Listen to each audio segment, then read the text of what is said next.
evening, all you creatures of the night.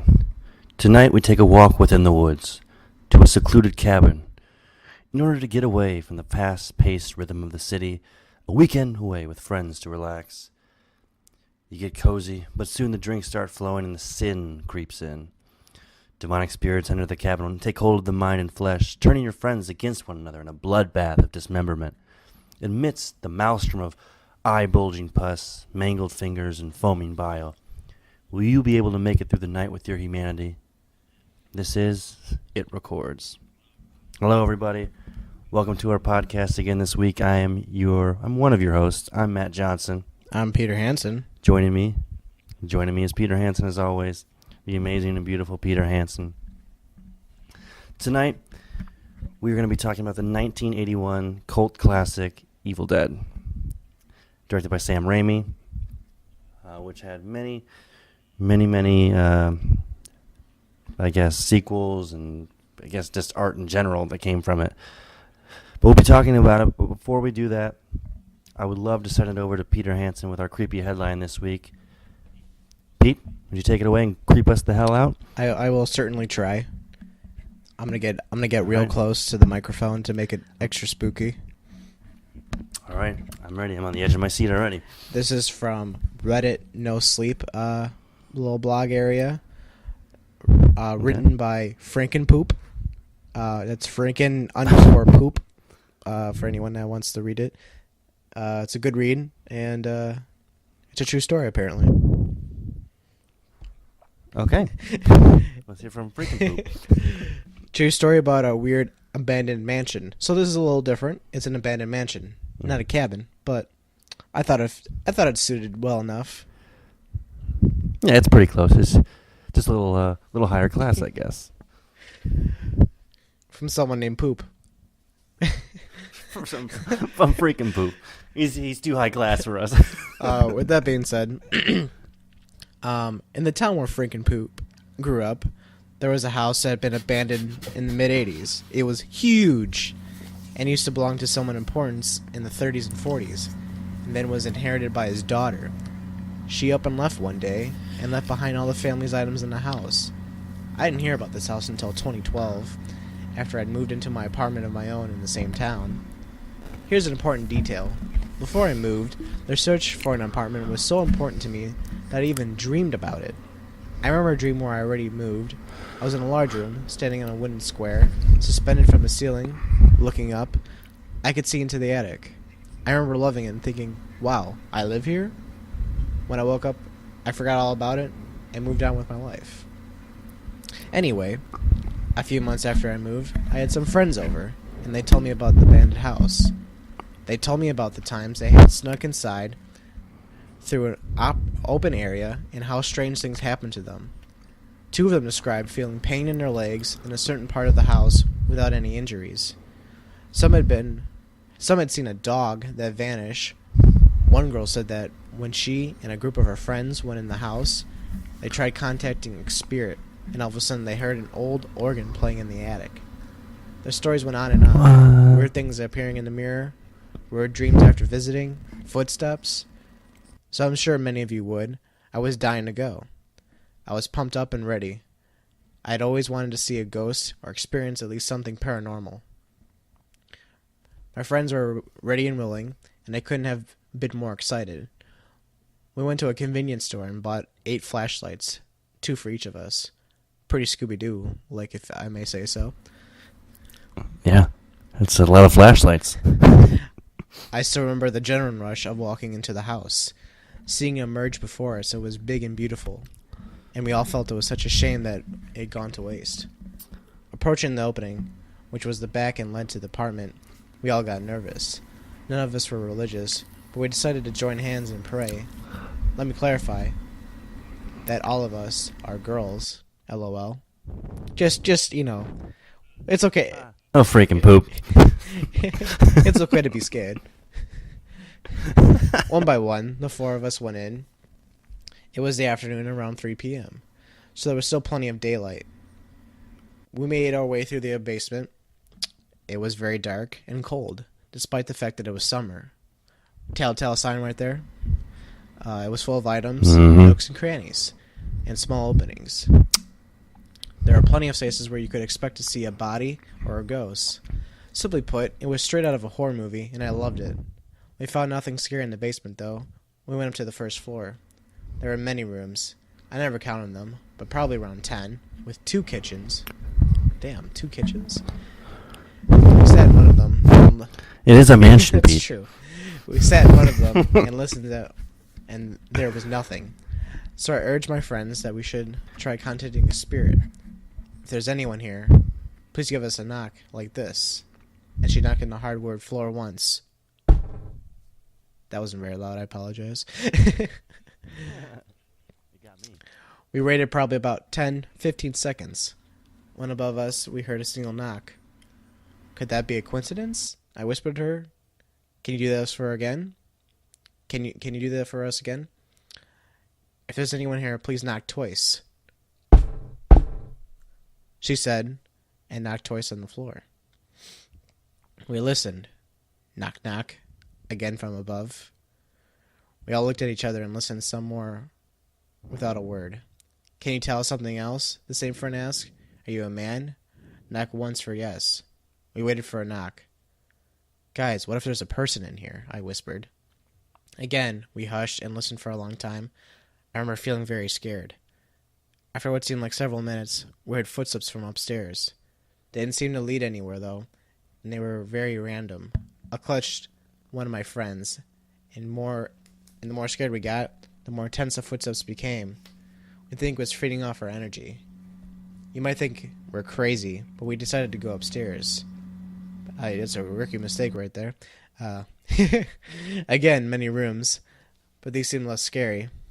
We passed about 3 bathrooms and 4 bedrooms, and we entered a large room. There was a square suspended from the ceiling. Ooh, full circle. And a square hole that looked like it didn't look into an attic. Although I didn't remember at the time, I eventually realized it was like in my dream. We looked at it, wondering how it was used, before we moved into another room. One friend entered the next room, then another friend behind her. As the friend that was walking in front of me was about to enter, the door slammed fiercely in our face, setting all of us in a panic. We all knew that none of us had touched the door. We bolted out of there because our lives depended on it, and we wanted to... We went back to my place and discussed what happened. But we couldn't stay away. Over and over again, we went there. In the middle of the day, in the middle of the night, all hours of the day. Surprisingly, nothing happened at night, even at 3 a.m. All of my ghost activity happening during the day. We grew obsessed, buying Ouija boards. Oh shit, I'm not messing with that fucking shit. And pendulums in an attempt to communicate.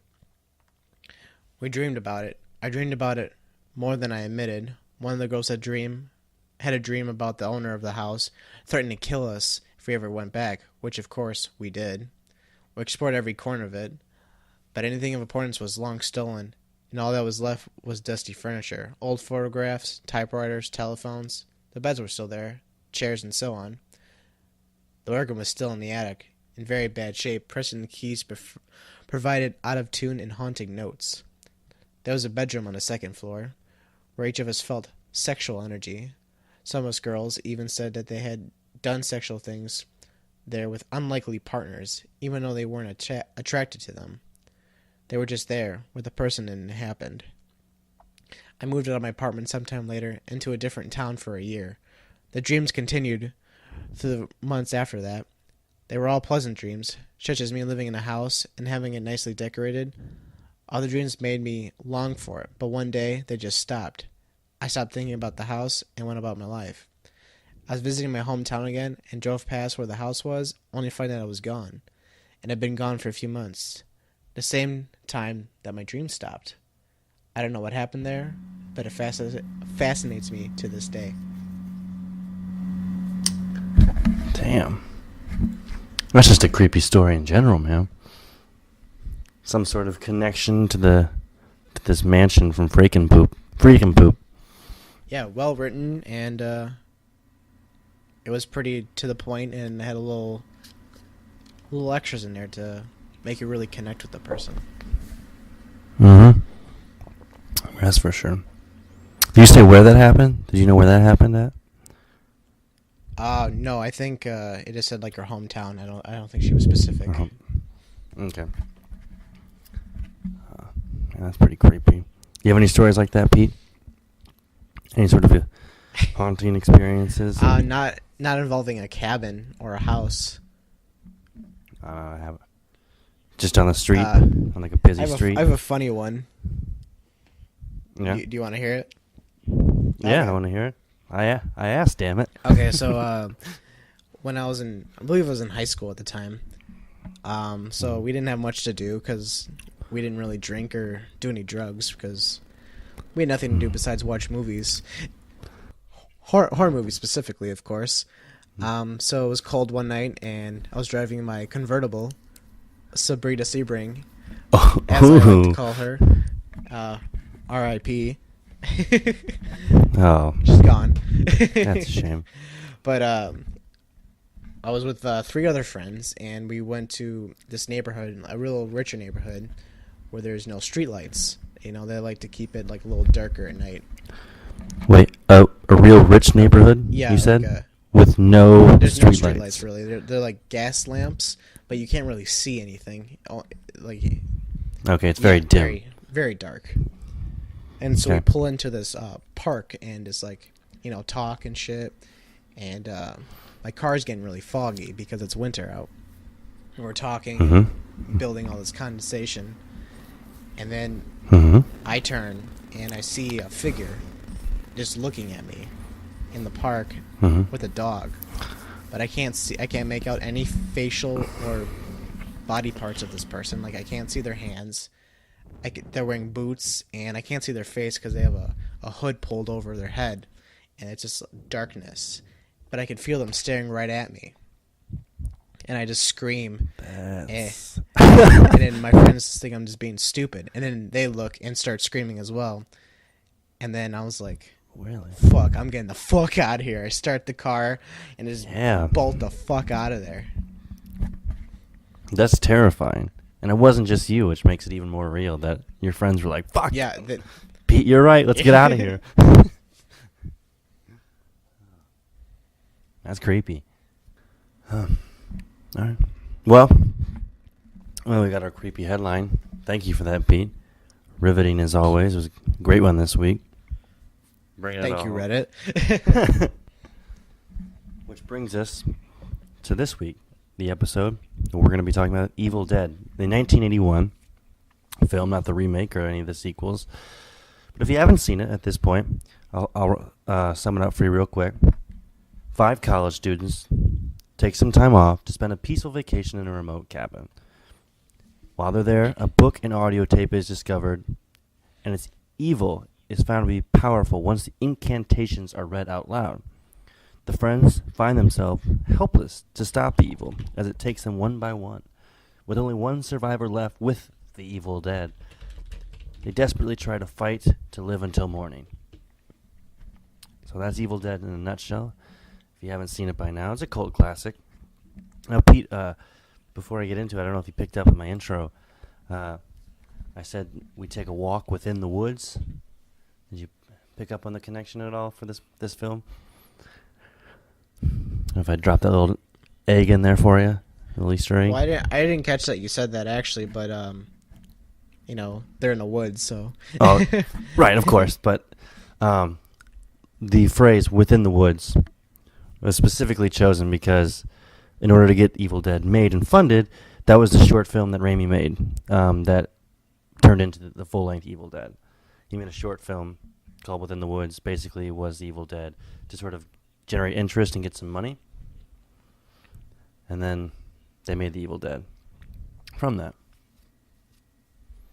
Interesting. I didn't know that actually. Yeah, I read several books this week, really researching into this, but yeah, based off that, Sam Raimi is our director with this film, and Bruce Campbell is the main star, of course, if you don't know him, but wrote it when he was 20 years old, out of Michigan State. Movie takes place in Michigan. Pete, we'll get into the movie a little bit here. I'll first ask, this is a cult classic. If you're into horror at all, you've seen Evil Dead, you know of Evil Dead. What was your first experience seeing this movie? When was it? and with general reactions to it. Oh boy. Because I have mine. I have mine for sure. I want to say I was about 18 years old. Mm-hmm. So I want to say I was still in high school at the time. I want to say I watched it with a couple friends because I've seen it a lot, so it's kind of hard for me to pinpoint it. Mm-hmm. I've definitely seen this movie at least 6 times. I was really into it around that time. I saw like Evil Dead 2 and Army of Darkness like immediately after I saw this. Right, of course. I had to watch the rest of them because I really enjoyed them. And it was just an overall pleasant experience, and each one I was just like happier with the lore of the franchise. Mm-hmm. Okay. All right. Yeah. For me, it was. I actually first saw it in college. It was like my sophomore year, maybe. Just starting to get into the horror genre. I was a big movie fan, as you know, at that time, Pete. But I picked it up from the Movie Fan. Checked it out from Rest in Peace. R.I.P. as well. Yeah, for all of you who don't know, Movie Fan was a fantastic movie store on Illinois State University's campus where we went. Had every movie you could possibly think of for a movie store, really. There was one movie I asked for that they didn't have. Rollerball. Rollerball. I think we talked about this before. Yeah. I can't remember. I feel like it's even been recorded, maybe. It might be. Because, I mean, definitely R.I.P. Movie Fan. I loved that place. I had the marquees out front, you know? I got those. Did I ever tell you that? Yeah, you did tell me that. Oh, yeah. We got those things. We got those bad boys. And then we write every movie we watch on the Movie Fan sign. Anyway, back to the podcast, folks, for all of you who don't know the Movie Fan. So, we get into The Evil Dead. We've seen this several times, so we know its ins and outs, really. But it was a very low-budget film. I mean, it runs a quick, maybe 85 minutes tops. It was about $350,000 to make. So it's low budget, pretty quick. But Pete, that's what brings up my question. It's been this cult classic for all these years. Well, I'll go with this one. Low-budget horror, how do you think it holds up maybe compared to other low-budget horror movies you've seen? I think I don't know. That's a good question. I think a part of me wants to say that I'm a little biased because I think the second one is better, even though it's basically the same movie. Yeah, people say it's like a remake almost. Yeah, it's like a remake / like sequel kind of deal. It's like weird. Yeah. I'm trying to think of some other low budget horror ones that we've talked about. Could it be one of the more, I don't know, famous low budget horrors? I mean, for the prowess it has in the horror genre. I mean, I would say the most famous one is probably Halloween because of how little it was made. And Friday the 13th is another one that comes to mind. Yeah. So it's like... Well, how would you compare those? The 3 of those? Yeah. If you had to... Let's say they're all low budget and they're all pretty well known. Does it compare to those two? I mean, I like Evil Dead more than Friday the 13th, in my honest opinion. Yeah. Yeah, we've talked about that in an earlier podcast. And we think that's very overrated, the original Friday the 13th. Mm-hmm. Still like it, but I do think it's overrated. Yeah, I do too. Same here. But then, speaking of overrated, is a low-budget horror film. It's cult classic. People constantly talk about it, and they even got a remake back in 2013. Do you still think it holds up today? Do you still think it should be seen as, as well as it is now, as sort of a classic? It's like 99% on Rotten Tomatoes. Or has it sort of not stood the test of time? I think people should still see it, and it is worth seeing in it. If you're very interested in the movies, at least, because I don't know, there's just something about this movie that's still enjoyable, and like you just could see where it got started. Like Mm-hmm. they were able to do so much with such little money, Yeah.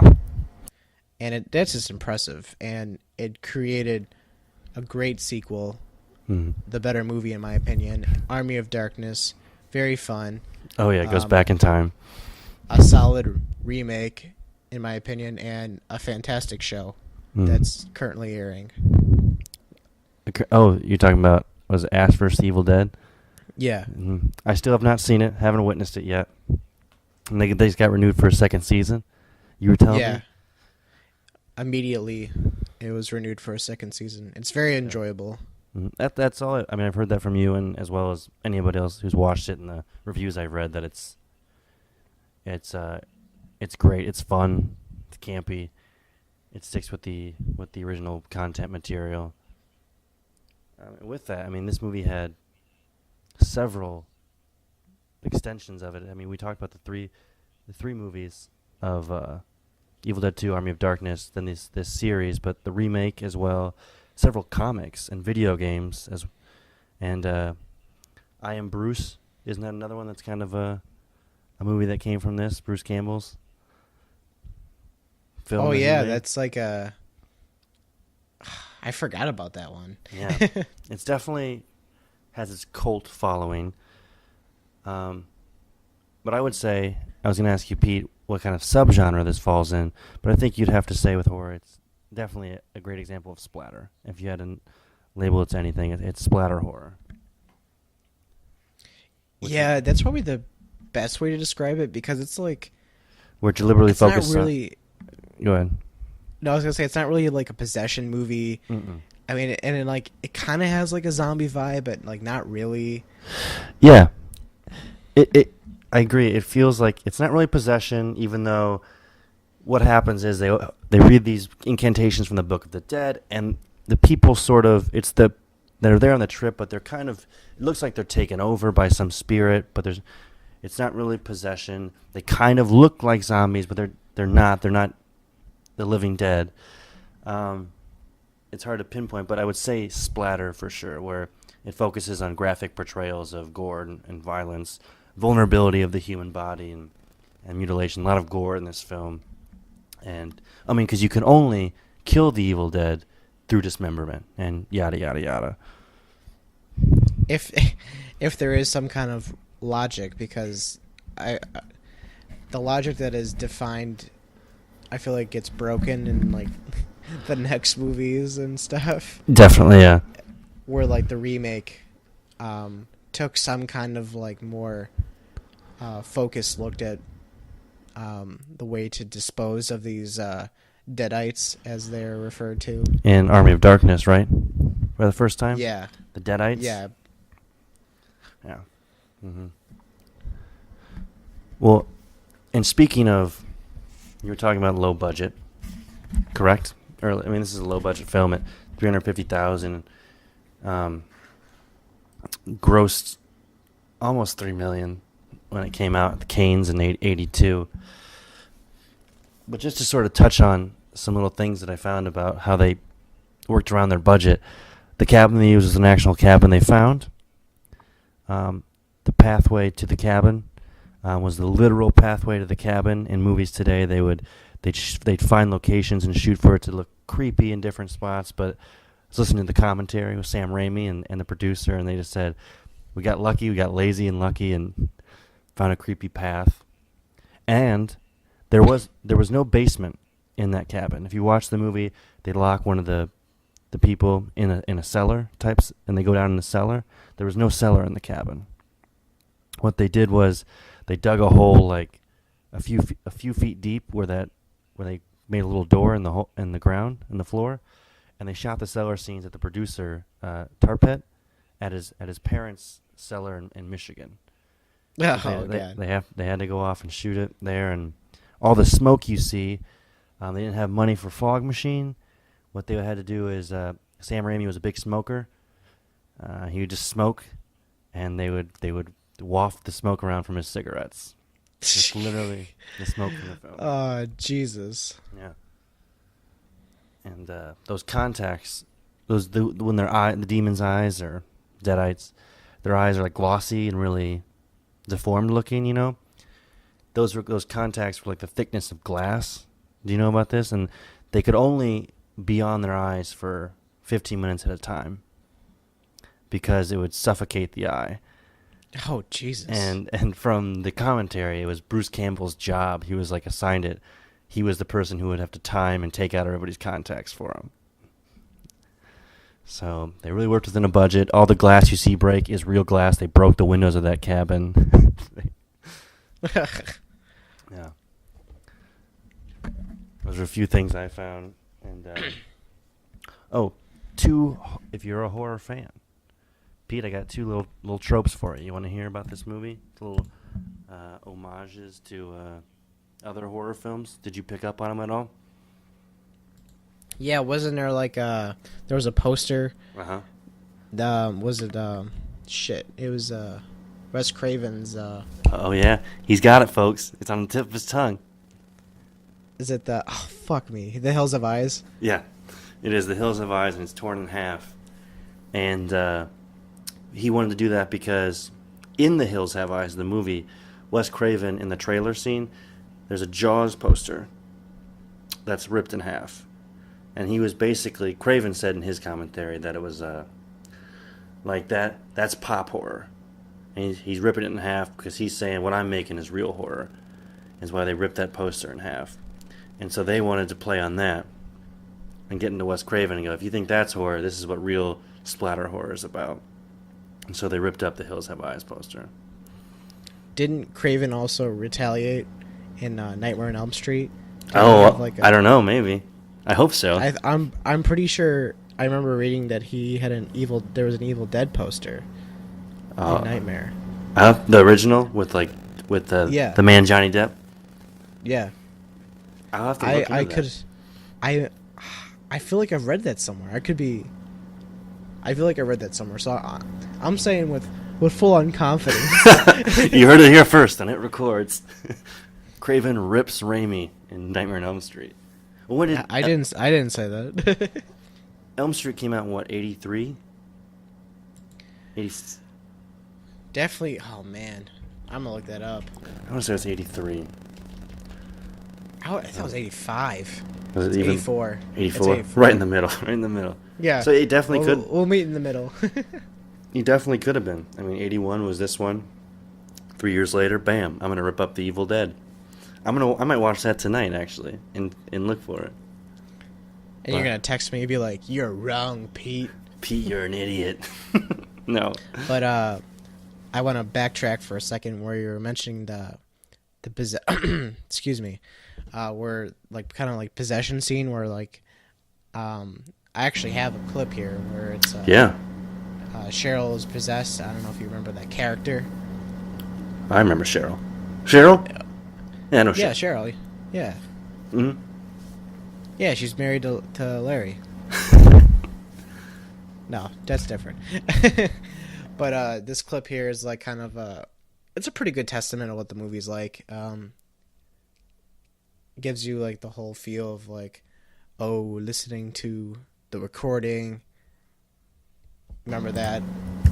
Oh yeah, when they basically read the incantations for the first time, summoning the Evil Dead. And then I'll just you know what? I'll just play it. How about that? All right. Shit. Listen to this. This is the tape I found downstairs. It has been a number of years since I began excavating the ruins of Kandar with a group of my colleagues. Now my wife and I have retreated to a small cabin in the solitude of these mountains. Here I continued my research undisturbed by the myriad distractions of modern civilization and far from the groves of academe. I believe I have made a significant find in the Kandarian ruins, a volume of ancient Sumerian burial practices and funerary incantations. It is entitled Naturan de Manto, roughly translated, Book of the Dead. The book is bound in human flesh and inked in human blood. It deals with demons, demon resurrection, and those forces which roam the forest and dark bowers of man's domain. The first few pages warn that these enduring creatures may lie dormant, but are never truly dead. They may be recalled to active life through the incantations presented in this book. It is through recitation of these passages that the demons are given license to possess the living. Hey, what'd you do that for? It's just getting good. I just don't want to hear it anymore, that's all. This guy, come on. You're on the moon, man. Hey, come on. I just want to hear the rest of it. No big deal. Tatra amistrobin hazarta. Tatir mano mansizon hazan sobar. Samanda robza. Dar his hiker dans de rodza. Ganda. Shut it off. Ganda. Shut it off. Ganda.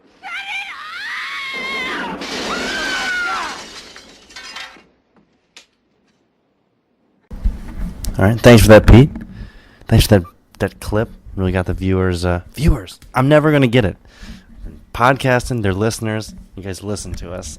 Anyway, as we were talking before the clip, and we were talking about the Hills Have Eyes homage. I said there were two horror movie homages in this film. One you nailed, the Hills Have Eyes poster. Can you name the second? Can you give me a little help here? Sure. It's not as obvious as that one where it's like a poster. But it's when they first arrive at the cabin, the cellar door opens up. And they go downstairs. Bruce and the other guy. It's really the setting and the way they set up the scene, the cellar, the way it looks. It's supposed to be an homage to a film that came out in 1973. Well, 73, I want to say it's The Exorcist. No. Yeah, it's not 73. No, you're wrong. You're wrong. Let's see if I got the right year. I thought it was this movie I'm thinking of was 73. I like this movie. When we did our director-producer mini-episode, I almost chose this director. Okay. 74, I'm sorry. 74. So it's not The Omen. It's not The Exorcist. No. 1974, I almost chose this director for our other mini-episode. Was And it Craven? Is it a Craven Nope. film? No. Not Craven. Yeah, he wouldn't double down on Craven. Mm-mm. Oh God. All right. Can you picture? Can I get can you one picture more the hint? scene? One more hint. Oh, one more hint. I could imagine the scene, but I'm drawing a blank. It's this might give the things like they go down to the cellar and there's the things hanging from like the ceiling and stuff and from like the workbench. Things kind of like dangling around. Oh man. I know exactly what you're talking about. Shit. What else? I'll give you the director's name of the other movie. Everyone's just screaming. Everyone's like, "It's blah, you idiot! It's this movie. You fucking idiot!" Oh man, I'm not even cheating right now. That's the thing. I'm just like trying to think. I'll give you the director's name. Last name was Hooper. Oh, okay. That gives it definitely away. Yeah, Texas Chainsaw. Jesus Christ. Yeah, it was when they walk into the house, Leatherface's house for the first time. You see all those bones and like skeletons sort of hanging, the feathers everywhere. It was supposed to be a tip of the cap to that film. Hooper was a big inspiration to Raimi. Yeah. Okay. Speaking of directors, then. Exorcist came out in 1973. You bastard. I know. I recanted my statement. 1974 was Texas Chainsaw. I just wanted to. That's why I was so confident with that. I was like, Yeah. oh, The Exorcist. Yeah, touche to that. I wouldn't have known what year The Exorcist came out. I didn't even know. I thought Chainsaw Massacre was 73, and that's one of my go-tos. 74. Idiot. Anyway, of directors, Pete, one of the final questions that I had for you is one of Raimi's first like actual pictures that was received well. I mean, Stephen King even liked it. Basically, what got it picked up by New Line Cinema was his rave reviews of it at the Cannes Film Festival. But what did you think of the filming style of this? There's a lot of like tracking shots and POV, camera POV, handheld, but not like a Blair Witch type handheld. It wasn't you weren't cognizant of the camera. The characters weren't. Do you think it worked, and why do you think so? Why did you like that? I think it works because like I really testament that POV style to Raimi, to even to the Evil Dead series, and the only time I've seen a POV like that was maybe Spider-Man 2, because he also directed that. Yeah, yes, he did. With Doc Ock's arms. But there's also another movie. It's called Evil Dead Trap. It's a Japanese movie that came out in like '88 or something. Yeah, I think it's like it's their version of it, right? Kind of. It's like kind of. It's kind of got like a similar vibe but it just like really goes off the wall. But the only thing that's similar, it's because it's playing off the popularity of Evil Dead, but it takes its own thing and has like very Italian inspired music, but the POV is there. That's where the inspiration is still there. Is that like and you get really like you're like a ghost or some kind of other world being vibe.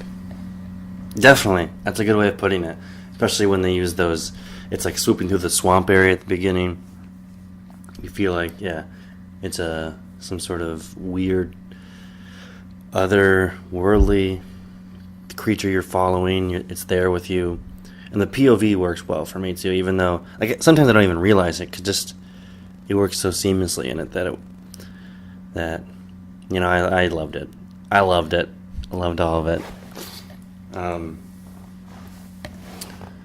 But Pete, real quick before I ask the next question, when the beginning shot, it's almost iconic. I feel like when I think of this movie, where it's moving through the woods before they show the car, and it's like going through the river, the swamp, or whatever.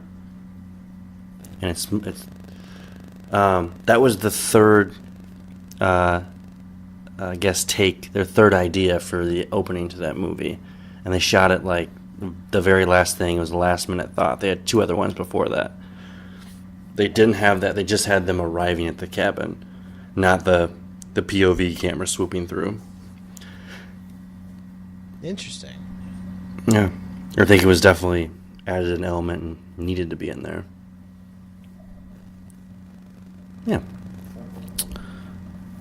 With that, Pete, before I do defend and destroy, a quick question: what was your most cringeworthy kill or dismemberment in this film? It's not even dismemberment, even though Sam Raimi played other characters. Yep. Because they weren't there, but that's a story for another time. As we're falling behind here.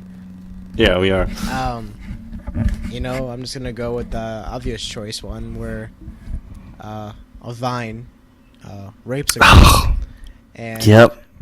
Now I'm gonna say not my favorite. That's the wrong choice.